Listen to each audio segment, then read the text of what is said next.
Simply Honorable Vandita ma'am, उसके बाद Kamal ma'am, and Dr. Mr. Sir. Little bit louder so that we can hear you.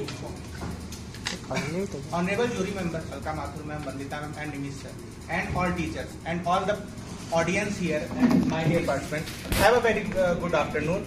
I am here to support the development and the necessity of a woman. अगर मैं शुद्ध हिंदी में कहूँ, मैं अभय कुमार उपाध्याय नारी के विकास व उसके उसके उसके डेवलपमेंट के प्रति अपने मत को प्रस्तुत करना चाहता हूँ।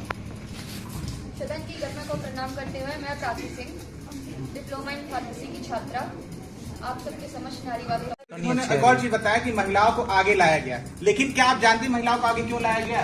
क्योंकि 17वीं शताब्दी में जब औद्योगिक क्रांति हुई और उस समय किसी भी पुरुष का एक परिवार चलाने के लिए अगर मिनिमम वेजेस की रिक्वायरमेंट होती है तो पूरे परिवार का खर्चा नहीं चल पा रहा था। उस खर्चे को मेंटेन करने के लिए महिलाओं को आगे लाया गया। दूसरी बात, इन्होंने बात की एलिजाबेथ के बारे में। मैं सुभद्रा कुमारी चौहान की पंक्तियां रटना चाहता हूँ। खूब लड़ी मर्दानी, वो तो झांसी वाली रानी थी। यहाँ झांसी वाली रानी की कंपेरिजन में मर्द से की गई थी। क्या यही है हमारी नारीवाद कि यहाँ पे जो हमारी रानी लक्ष्मीबाई, उनका कंपेरिजन सीधे मर्द के साथ किया जा रहा है। दूसरा, मेरे भाई ने कहा कि पॉलिटिकल में डायलेमा बहुत है, पॉलिटिकल मतलब यहाँ पे पूरी तरह से ऊंचा हो गई है और नारी को हमेशा बढ़ाया गया। मैं फिर से एक बार डाटा, इनको फिर से एक बार लग रहा है मेरे मित्र ने नहीं सुना, फिर से इनको एक बार डाटा सुना देता हूँ कि 24 देश केवल ऐसे हैं जहां पर महिलाओं का उनके वहां प्रतिशत 50% से ज्यादा है। नंबर 6 मैं ये कहना चाहूंगा, जैसे आपने भी कहा कि मर्दों ने अगर इस मिनिमम वेज नहीं क्वालिफाई कर पाए तो औरतों ने किया, तो ये अच्छी बात है। लेकिन क्या इसमें अगर औरत कर ले जाए तो मर्द वो बेकार हो गया? ने बोला एक कहावत का आया दोनों, तो उनके सामने मैं प्रेजेंट करना चाहती हूँ कहावत। चरागों को उछाला जा रहा है, हवा पर रौब डाला जा रहा है, हमें बुनियाद है धरती, हमें घर से ही निकाला जा रहा है। Now, my topic is that I wanted to say to you that as you told that the women should be considered as a goddess. जो डोमेस्टिक वायलेंस के केसेस हैं, डोमेस्टिक वायलेंस, सेक्सुअल हरासमेंट के cases है at work place 34%। UN की report है कि पूरे world में 2050 तक लगभग 50% सेक्स रेशियो होगा, तब जाके किसी टॉप एमएनसी कंपनी पे कोई महिला बैठेगी। अभी वो रेशियो 34% है। हमारे सस्टेनेबल डेवलपमेंट गोल जिसमें वुमेन को डेवलपमेंट के लिए ऑलरेडी रखा गया है, डे अभी आगे नेक्स्ट मंथ में वुमेन्स डे 8 मार्च को आने वाला है, उसका भी ये थीम है कि वुमेन्स को आगे बढ़ाया जाए। यदि वो ऑलरेडी अगर आगे बढ़ी हुई है, जैसे मेरे फ्रेंड ने कहा कि ऑलरेडी आगे बढ़ी हुई है, मैं उनको और आगे, अगर वो आगे बढ़ी हुई है तो ये सारी चीजें वो नहीं की जाए।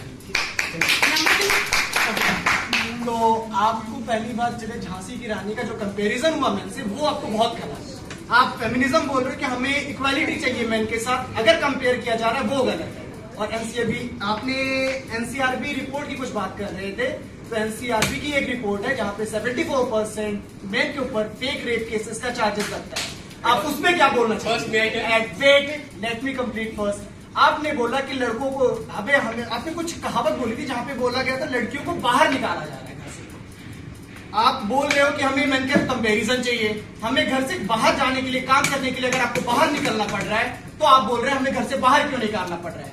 घर के अंदर रखा जाए तो आप बोलेंगे कि भाई हमें मौका नहीं मिल रहा बाहर निकलने का, बाहर निकाला जा रहा है, आप बोल रहे हो कि हमें बाहर निकाला जा रहा है, घर में नहीं रहना पड़ रहा है। एक और चीज, और बात रही गहने की, लड़कियों को गहने पहना जाता है। भाई हमें 2 किलो सोना पहना दो, हम घर पे बैठ के झाड़ू पोछा करने के लिए तैयार हैं। First thing, tell me, you are now 22 years old. How many times have you asked for the permission of your mother to may I go to outside? And this girl I wanted to ask, she is also equal to, in one second, may I tell, after that you will get the turn. So if I wanted to say, she is a 22 years old, she has asked many times that mom, I have to go tomorrow, I have to do anchoring, these kind of permissions she has taken. The second thing, NCRB report, she is saying that a lot of rape accused, fake rape accused has been happened. All the rape happens only by the 42nd, and each day 86 days happens. That is not a failure of feminism, that is a failure of judiciary. And judiciary, fake judicial result should not be thrown on the women. This is not a mistake of women, this is a mistake of judiciary. So we cannot say that. And the third thing I wanted to say, the judge. The judge, if I wanted to give a 2 kg jewel, then you can leave, I'm very okay, but I wanted to ask only for the right, I'm only fighting for the women's right. And not for the any community and not for the jewelries. I'm only fighting for it. So अगर आप यहाँ human rights के लिए बैठे हैं तो सबसे पहली बात तो मैं कहना चाहूंगा कि आप गलत मुद्दे पर डिबेट कर रहे हैं, क्योंकि यहाँ बात हुई है कि What is the definition of feminism? Tell me. बस let me I'm asking you what is the definition of feminism. Let him complete. First let him complete. He is saying the topic is wrong. और topic absolutely wrong. तुमने कहा कि भाई human rights की बात कर रहे हो ना, तो ह्यूमन राइट्स में फेमिनिज्म को तुम इसमें What is the definition of count feminism?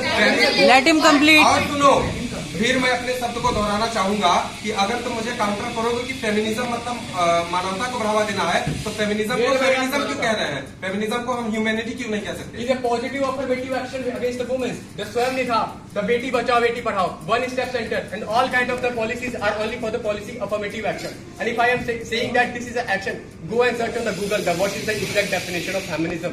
That says the asking for the demand, right, women empowerment. These all things I am talking about, women rights. These all are included in the context of the feminism. Number So, one. Where is topic wrong? जैसा कि बात उठा है domestic violence का, तो DV act 2005 में launch हुआ था, ठीक है। जैसा कि आज का विषय था नारीवाद। नारीवाद का मतलब है कि नारी के विकास एवं उत्थान के लिए किया गया कार्य जो उसकी एक पूरी तरह से हक है। भारत में आज उसके तहत काफी चीजें हो गई हैं, जैसे बेटी बचाओ बेटी पढ़ाओ। हमारे वहाँ आर्टिकल 3 जो भूमि का अधिकार था वो भी महिलाओं के प्रति दिया गया है। हमारे वहाँ ग्रामीण जीविका मिशन जो पूरी तरह से नारियों को ही बढ़ाने के लिए दिया गया है। सिलाई घर, आप काफी चीजों को लिए बढ़िया गया है। एनसीआरबी की रिपोर्ट के अनुसार अगर देखा जाए तो वुमेन हेल्पलाइन जैसे 100 नंबर और यहाँ तक कि पिंक बस सेवा, पिंक पुलिस सिस्टम, ये सारी नारी के बढ़ाने के लिए दिया गया। लेकिन तब भी नारी आज भी पीछे है, क्योंकि इनरोलमेंट रेशियो अगर उसका देखा जाए वहां कम है, मैनेजरियल पोजीशन पे देखा जाए वहां कम है। अगर हम पॉलिटिकल सिस्टम में बात करें वहां भी, अगर इंडियन पॉलिटिकल सिस्टम में बात करें तो मुश्किल से कि पूरे 543 सीटों में से 200 से लेकर 150 में 200 सीटें हैं, वहां हमें बढ़ना है। इसी के तहत मैं अपनी बातों को विराम देता हूं।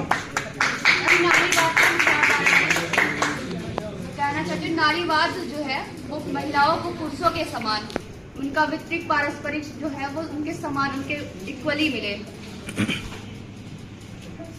Hand up. May I tell you one thing? That as we say that people say the misuse of 370C6 and the article of 354D. I wanted to tell this is a mistake of process. Suppose if I beat a male that I have trapped you, so people will ask the demand that where is the proof? That is only the giving the solution of that proof that people and all the procedure system goes to a long procedure.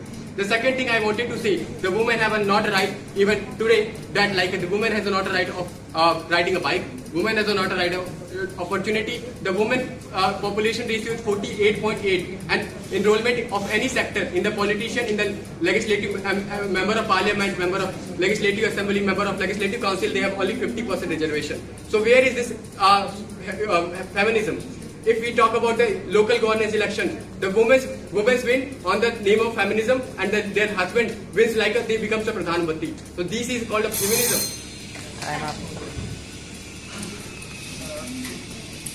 Last में ये कहना चाहूंगा कि जैसे सबने कहा कि women right, मैं सबको याद दिलाना चाहता हूँ 73 और 74 जो कॉन्स्टिट्यूशन अमेंडमेंट्स हुए थे उनमें 1/3 उनको कॉन्स्टिट्यूशन पहले से ही दे दिया गया है। अब आपको कोई चीज परोस दी गई है, उसके बाद भी अगर आप उसका सही उपयोग नहीं कर रहे तो इसमें गलती किसकी है? और रही बात इक्वालिटी की बात कही जा रही है, तो मैं और इंडियन कॉन्स्टिट्यूशन के लॉ उठाना चाहूंगा, जैसे इमोरल ट्रैफिक प्रिवेंशन एक्ट 1974। इसके तहत अगर कोई वुमेन ट्रैफिकिंग करते हुए पकड़ी जाती है तो उसको करेक्शन जेल भेजा जाता है, और जेल नहीं। ये कौन सी बात हुई? ऐसी पूरी लिस्ट है लॉस की जिसमें वुमेन्स को प्रिविलेज किया गया, आदमियों को नहीं। हम लड़के Silent. हैं, अगर हम रोते